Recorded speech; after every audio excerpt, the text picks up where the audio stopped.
Hello, Caps fans. Going to do a little bit of a preview today of the Capitals versus Blue Jackets playoff series. Uh, I feel oddly calm entering these Stanley Cup playoffs. I'm not sure if it's because I just am feeling kind of zen. I feel good about the Caps' chances. I feel like, we might actually do it this year. Or alternatively, it could also be maybe I just don't care anymore. Maybe I've become numb to all of the disappointment. I don't know. Could be either or. But whatever the case may be, whatever it is that's got me feeling this way, whether it's a lack of caring or just feeling like we're going to finally do something great this year, I do. I feel kind of calm entering the postseason for the first time really that I can remember. So looking ahead to the Blue Jackets in the first round, I'm just going to do a little bit of a comparison between the two teams. The obvious thing that stands out for the Caps in this series is the star power. Obviously, we have the league's top goal scorer, Alex Ovechkin, who this season led the NHL in goals for the seventh time, which makes him only the second player in NHL history to lead the league in goals 7 times. The other, of course, being Hall of Famer Bobby Hull. And if Ovechkin's not enough for you for some reason, there's Nicklas Backstrom, who leads the entire NHL in assists ever since he entered the league. Evgeny Kuznetsov, who's over a point per game this season. John Carlson, who just finished up a monster regular season in which he led all NHL defensemen in points. Yes, even ahead of guys like Brent Burns and Erik Karlsson. TJ Oshie, et cetera, et cetera, et cetera. The list goes on and on. And the extent of the Blue Jackets' offensive star power is pretty much, it's got one name on the list really, and that's Artemi Panarin. So not a very long list for the Blue Jackets in terms of offensive star power. Seth Jones could be considered in there as well, but obviously he's on the defensive side. But he does add quite a bit of offense from the back end as well, just similar to John Carlson. So this all is backed up, of course, by the numbers, because I'm not one to just blow smoke out of my ass. If you're going to fart, you better follow it up with a poop. That's what I always say. And the Caps have 4 guys with 60-plus points, with captain Alex Ovechkin topping the list with 87. That's ironic. And Kuznetsov with 83, Backstrom with 71, and Carlson with 68 from the back end. And the Blue Jackets, by comparison, have only Panarin with 60-plus points. He had 82, so he's a point-per-game player. And after that, there is a big drop-off with defenseman Seth Jones, second on their team with 57 points. So in terms of goal scoring, the Caps obviously led by Alex Ovechkin with 49 goals. He just missed out on getting 50. So close in that last game of the regular season, but I'm sure he's happy just to lead the league in goals. He'll be even happier if the Caps can go the distance in the playoffs. And Kuznetsov was second with 27 for the Caps, 27 goals, that is. And the Blue Jackets, by comparison, their leading goal scorer was Artemi Panarin, and he matched Kuznetsov with 27 goals. So, again, monster-sized gap between the top goal getter for the Caps, Alex Ovechkin, and the top guy for the Blue Jackets, which is Artemi Panarin with 27. So on the offensive side, it's definitely a big advantage for the Caps. The defense is honestly a little bit sketchy for both sides, and the Caps have improved drastically in this area since the trade deadline with the additions of Michael Kempny and Jacob Jarbeck. But I would still give the edge to the Blue Jackets. Goaltending, this, as you know, is a very interesting one. On the one hand, the Caps goaltending situation, Barry Trotz had to make a decision for Game 1, and even he has said that the guy who starts Game number 1 is not necessarily the guy who finishes the series or finishes the playoffs if we were to move on beyond this first round. I can't argue with Barry's decision, as you guys all obviously already know. He's deciding to start Grubauer for Game 1. So I can't argue with Barry's decision. I'm not sure that I agree with it. I would not go that far, but I can definitely see both sides of the argument. Grubauer, of course, he actually leads the entire NHL in goals against average, 2.06 goals against average, and leads the entire NHL in save percentage as well, with .933 save percentage since October 27th. Remember, he had that rough start to the season.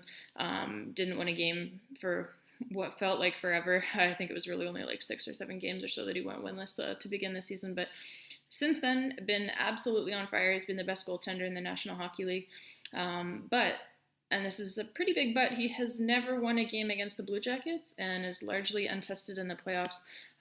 You remember he has one career playoff start, and that came when Braden Holtby fell ill before a game against the Islanders in 2015. I think Holtby had the flu or some type of stomach virus or something. So Grubauer got the start in that game, and he did win the game. I believe it was a 4-3 win for the Caps.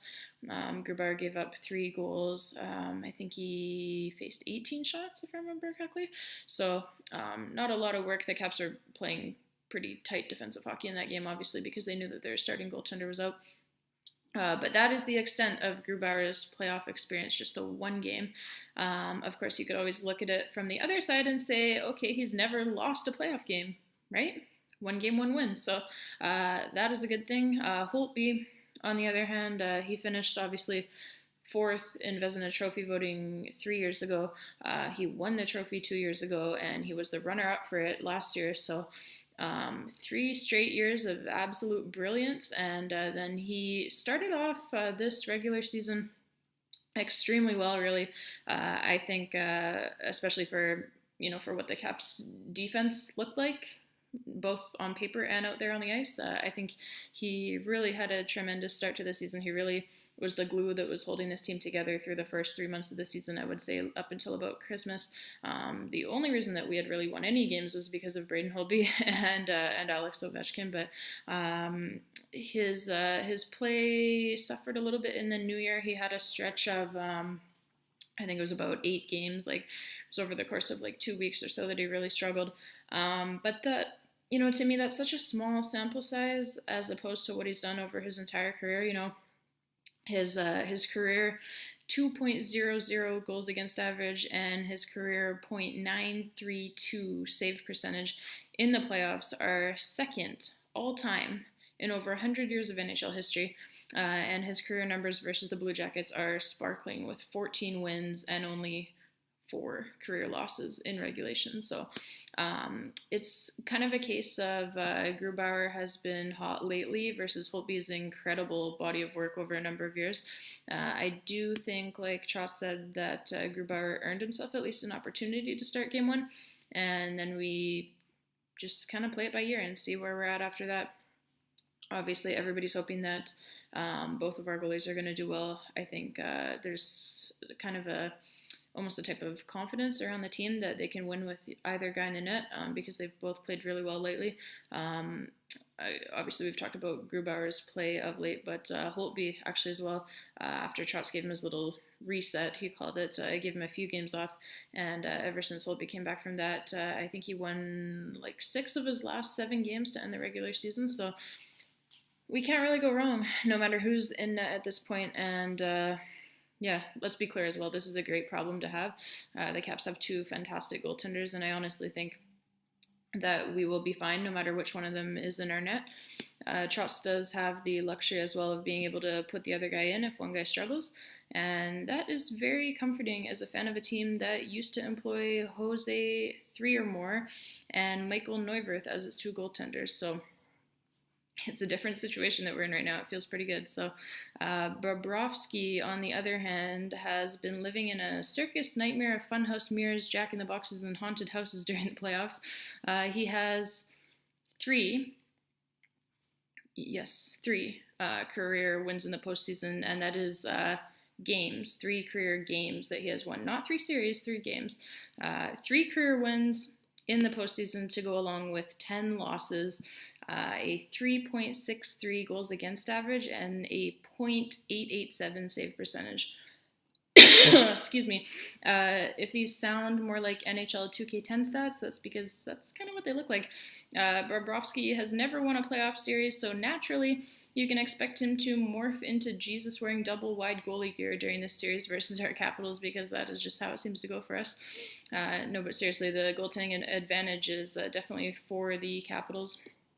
Bobrovsky has also been pretty terrible against the Caps in his career, posting 7 wins and 14 losses. So he also has a 3.02 goals against average and a .900 save percentage against the Capitals in his career. So far below his numbers against other teams.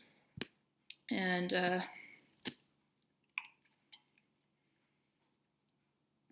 cheers. This will be filled with vodka once the playoffs start tomorrow. The special teams matchup, the Capitals power play, obviously we all know there's a lot of weapons on it. It was clicking at 22.5% over the course of the regular season. Excuse me. And the Blue Jackets power play, it was really pretty weak, 17.2%. Again, over the course of the regular season, the Capitals penalty kill started off really bad, and then it kind of got better throughout the year, so it ended at 80.3%. The Blue Jackets penalty kill, on the other hand, was one of the absolute worst in the entire National Hockey League, clicking at just 76.2%. So the special teams, most definitely a big advantage for the Caps. If the refs feel like using their whistles in this series, the Blue Jackets are in trouble in a big way, because definitely the advantages for the Caps. The combination of the Caps power play versus a terrible Blue Jackets penalty kill, it should be fun to watch for those of us wearing red. So, excuse me. There are a few other things that I did want to talk about that I think could swing things in the Caps' favor. The first, Evgeny Kuznetsov, to me, is the X factor. If he can match whatever Panarin does, then Columbus doesn't really have enough to keep up with the likes of Alex Ovechkin, Nicholas Backstrom, and TJ Oshie, just to name a few. And the second thing,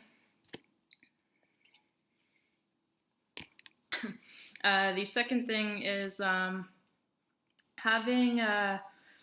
having just kind of a wealth, I guess, of let's call them naive rookies in our lineup.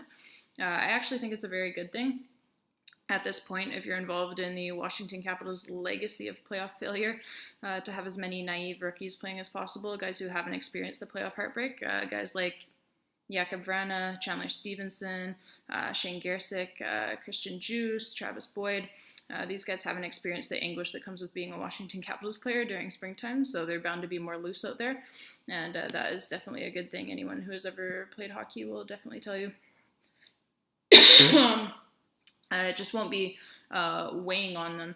The weight of all the playoff failures won't be weighing on them the way that it does Ovechkin or Backstrom or Karlsson, et cetera, et cetera, et cetera. So they can just play to have fun like they've done all season long, and maybe help the vets to loosen up in the process too.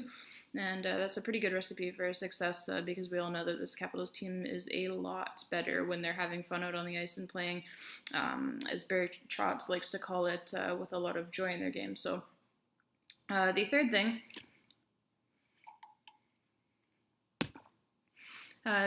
thing, which I'm sure you've probably noticed by now, and it's probably the most important thing as well that we have on our side, is I got this new jersey yesterday. So you can see the A right here, the number 19. Why is this so important, you ask? The fact that I got a new jersey. Well, let me tell you.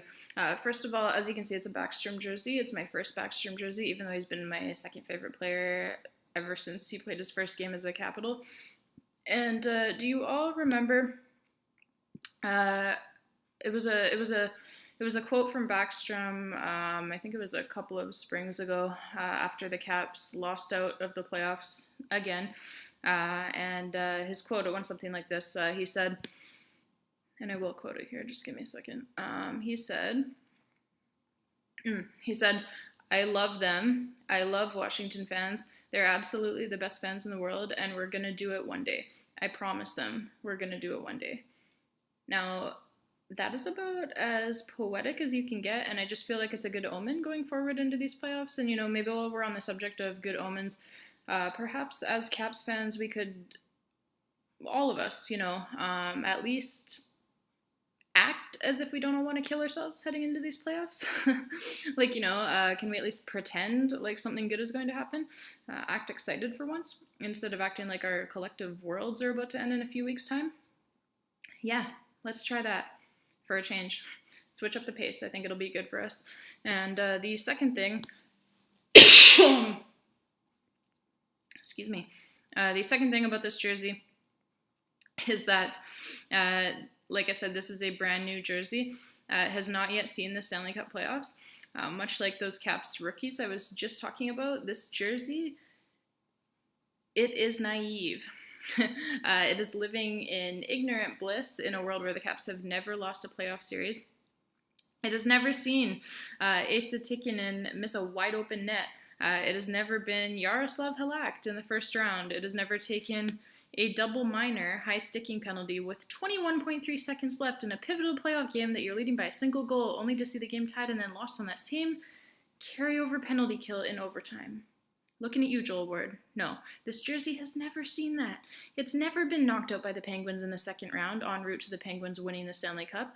It has never been knocked out by the Penguins in the second round en route to the Penguins winning the Stanley Cup. It has never been knocked out by the Penguins in the second round en route to the Penguins winning the Stanley Cup. Yes, I did repeat that one 3 times because it has happened 3 times in the last 9 years. 3 times. In less than a decade.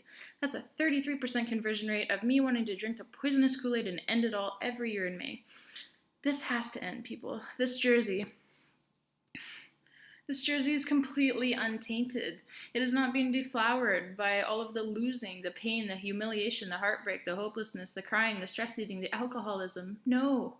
This jersey is a beacon of hope in an otherwise cruel, dark time for us Capitals fans, also known as April and May. Okay, this is springtime. Buckle up and let's do this, Caps fans.